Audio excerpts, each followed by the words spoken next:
नमस्कार, बेबस विपक्ष देख रहे हैं आप और मैं हूं आपके साथ शिवानी रतूड़ी। बिहार की राजनीति इस वक्त सिर्फ बयानबाजी तक सीमित नहीं है, बल्कि ये साफ दिख रहा है कि विपक्ष अंदरूनी और बाहरी दोनों मोर्चों पर दबाव में है। तेजस्वी यादव लगातार सरकार पर कानून व्यवस्था को लेकर हमलावर हैं, लेकिन उनके अपने खेमे में उठ रहे सवाल उनकी रणनीति को कमजोर कर रहे हैं। एक तरफ निशांत कुमार की बढ़ती सक्रियता ने विपक्ष की बेचैनी बढ़ा दी है। विपक्ष की परेशानी सिर्फ बयानबाजी तक सीमित नहीं है। आरजेडी विधायक का अचानक गायब हो जाना ये संकेत है कि विपक्ष में बगावत भी तेज है। क्या कुछ चल रहा है विपक्षी खेमे में, बात करेंगे, लेकिन उससे पहले एक नजर डालते हैं बिहार की टॉप हेडलाइंस पर। बिहार में कानून व्यवस्था पर सियासी टकराव, निशांत कुमार की सक्रियता और तेजस्वी यादव के जवाब ने बढ़ाई विपक्ष की बेचैनी। मीसा भारती का नीतीश कुमार पर तंज और शुभकामना का बयान, बिहार में सियासी तापमान हुआ तेज। आरजेडी विधायक की बगावत, तेजस्वी यादव की रणनीति पर संकट। सबसे पहले खबरों में बात करते हैं। जेडीयू में शामिल होने के बाद निशांत कुमार मीडिया में लगातार खुलकर बयान देने लगे। उन्होंने आरजेडी के शासनकाल का जिक्र करते हुए निशाना साधा था। कहा था कि 2005 से पहले बिहार में कितना दंगा और हिंसा हुआ करता था, जिसे रोकने का काम पिताजी यानी कि नीतीश कुमार ने किया। उनके इस बयान पर तेजस्वी यादव ने अब जवाब दिया है। तेजस्वी से पूछा गया कि निशांत ने कहा है कि 2005 में जब पिता को बिहार मिला था तो उससे पहले दंगा फसाद होता था। इस पर तेजस्वी ने कहा कि डेटा निकाल कर देखिए, सही आकलन डेटा से ही होगा। वाकई में स्थिति ये है कि 2005 से 25 तक बिहार में सबसे ज्यादा क्राइम रेट बढ़ा है। तेजस्वी ने कहा कि उन्होंने इसको लेकर विधानसभा में ही डेटा प्रस्तुत किया। आज की तारीख में गुंडागर्दी अपराध ऑर्गेनाइज तरीके से हो रहा है, पहले ऐसा नहीं हुआ करता था। यानी कि तेजस्वी ने कई तरीके के हमले बोले। लॉ एंड ऑर्डर के मामले में, अपराध के मामलों में एनसीआरबी का डेटा देख लीजिए। यूपी के बाद बिहार दूसरे नंबर पर आता है। नीतीश कुमार फिर से जेडीयू के राष्ट्रीय अध्यक्ष बन गए। इस पर कहा कि उनकी अपनी पार्टी है, अपना डिसीजन है। नीतीश कुमार के राष्ट्रीय अध्यक्ष बनने में उनकी पार्टी का फैसला होता है, इस पर टिप्पणी नहीं कर सकते। वहीं दूसरी ओर तेजस्वी यादव ने सम्राट मॉडल पर प्रतिक्रिया दी। पूछा गया कि बिहार में क्या सम्राट मॉडल चलेगा। इस पर तेजस्वी ने कहा कि कोई मॉडल नहीं चलने वाला। इस मौजूदा सरकार से जनता त्रस्त हो गई। ये सब तेजस्वी की सोच है।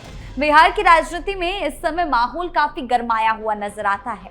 निशांत की बढ़ती एक्टिवनेस में विपक्ष से में बेचैनी साफ देखी जा सकती है। ऐसा लगता है कि हर छोटे बड़े मुद्दे पर सियासत करने की कोशिश हो रही है। विपक्ष लगातार सरकार को घेरने की रणनीति बना रहा है, लेकिन दूसरी ओर सरकार भी अपने स्तर पर कानून व्यवस्था को मजबूत करने का दावा कर रही है। अगर कानून व्यवस्था की बात करें तो सरकार ये दिखाने की कोशिश कर रही है कि वो अपराध पर सख्ती से लगाम लगा रही है। बिहार में अपराधियों के खिलाफ कार्रवाई तेज हुई है, जिसमें एनकाउंटर से लेकर बुलडोजर तक के कदम शामिल हैं। सरकार का कहना है कि वो हर मोर्चे पर एक्टिव है और किसी भी अपराधी को बख्शा नहीं जाएगा। इससे आम लोगों में एक भरोसा बढ़ाने की कोशिश की गई है कि राज्य में सुरक्षा व्यवस्था पहले से बेहतर हो रही है। हालांकि विपक्ष इन दावों पर सवाल उठाता है और इसे केवल दिखावा बताता है। वहीं तेजस्वी यादव लगातार ये कह रहे हैं कि जंगल राज जैसी कोई स्थिति नहीं है, लेकिन उनके बयानों पर सवाल उठते हैं क्योंकि वो अपने राजनीतिक हित के लिए सच्चाई को अलग तरीके से पेश कर रहे हैं। इस तरह की बयानबाजी से राजनीति और ज्यादा तीखी हो जाती है और जनता के बीच भ्रम की स्थिति पैदा होती है। लालू यादव के शासनकाल को लेकर जंगल राज शब्द काफी चर्चित रहा। उस दौर में कानून व्यवस्था को लेकर लोगों में डर का माहौल बताया जाता है। आम लोग घर से बाहर निकलने में असुरक्षित महसूस करते थे, डरते थे।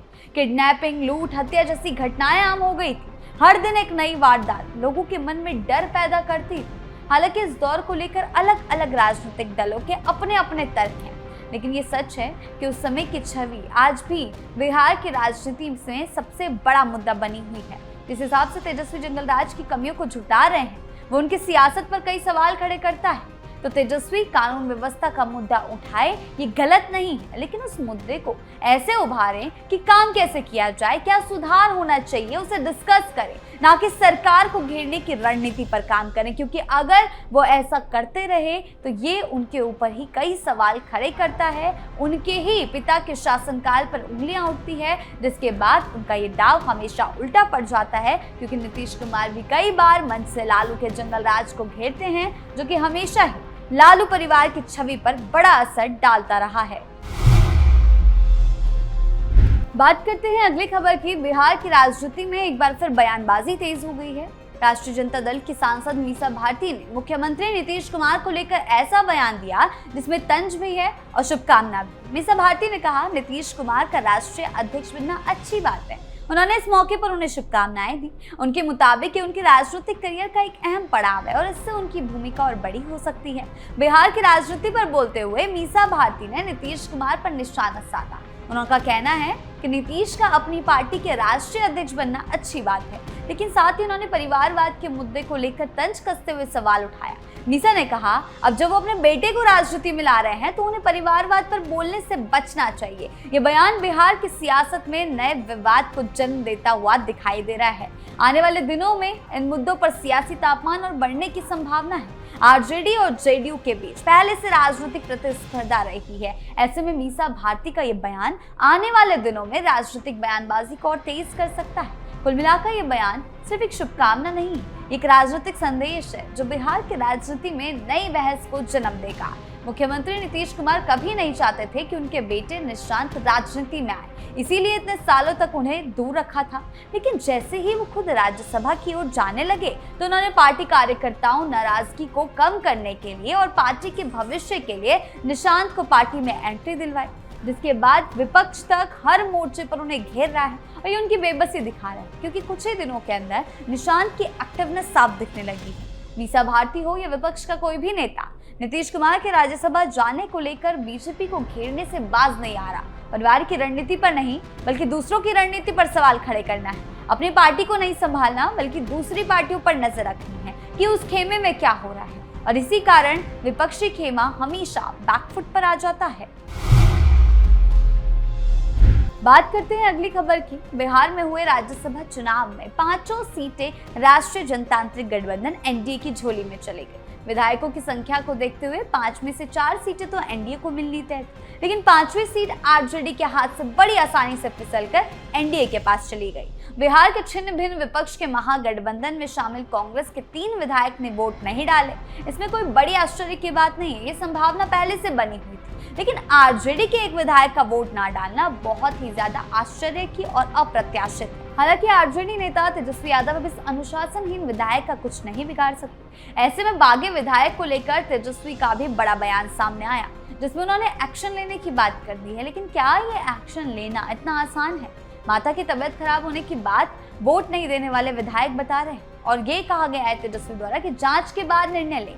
चुनाव में कांग्रेस के 6 में से 3 विधायकों ने वोट नहीं किया। चुनाव में आरजेडी के 25 में से 24 विधायकों ने वोट किया। ढाका विधानसभा के क्षेत्र के विधायक फैजल रहमान ने वोट नहीं डाला।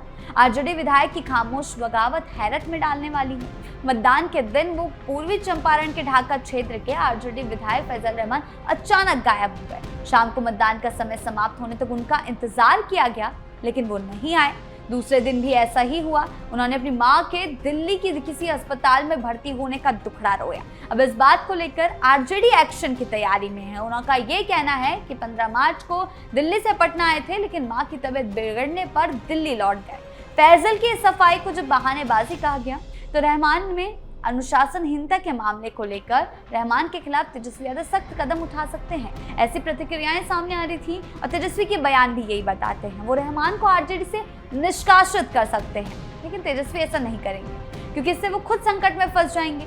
फैजल रहमान तेजस्वी यादव के लिए गले की ऐसी हड्डी बन चुके हैं जिससे तो ना वो निकाल सकते हैं और ना उगल सकते हैं। इसके पीछे है विधानसभा में आरजेडी के विधायकों की सीमित संख्या। बिहार विधानसभा में अगर आरजेडी का एक विधायक भी कम हो गया तो तेजस्वी यादव का नेता प्रतिपक्ष का पद खो बैठेंगे। आने वाले दिनों में आरजेडी के 12 और विधायक बगावती अंदाज में आ सकते हैं। ये खबरें भी सुर्खियों का विषय बनी हुई हैं।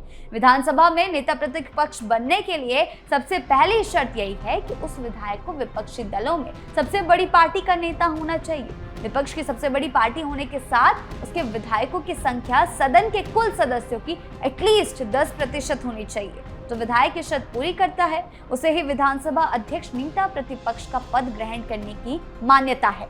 ऐसे में आरजेडी के एक विधायक ने तेजस्वी के नैया को बुरी तरह फंसा दिया, और आने वाले दिनों में अगर और विधायक भी बगावती अंदाज में दिखेंगे तो ये तेजस्वी के लिए बड़े खतरे की घंटी हो सकता है। बिहार की सियासत में इस वक्त विपक्ष दबाव में दिख रहा है। तेजस्वी यादव सरकार को घेर रहे हैं, लेकिन अपने ही खेमे में असंतोष उनकी मुश्किलें बढ़ा रहा है। निशांत कुमार की सक्रियता और लालू यादव के दौर पर लगातार हमले से विपक्ष लगातार बैकफुट पर है। आने वाले दिनों में तेजस्वी क्या रणनीति अपनाते हैं, इस पर सभी की नजरें टिकी हुई है। तो फिलहाल बेबस विपक्ष में इतना ही। आपकी इस बारे में क्या राय है, हमें कमेंट सेक्शन में जरूर बताएं। धन्यवाद।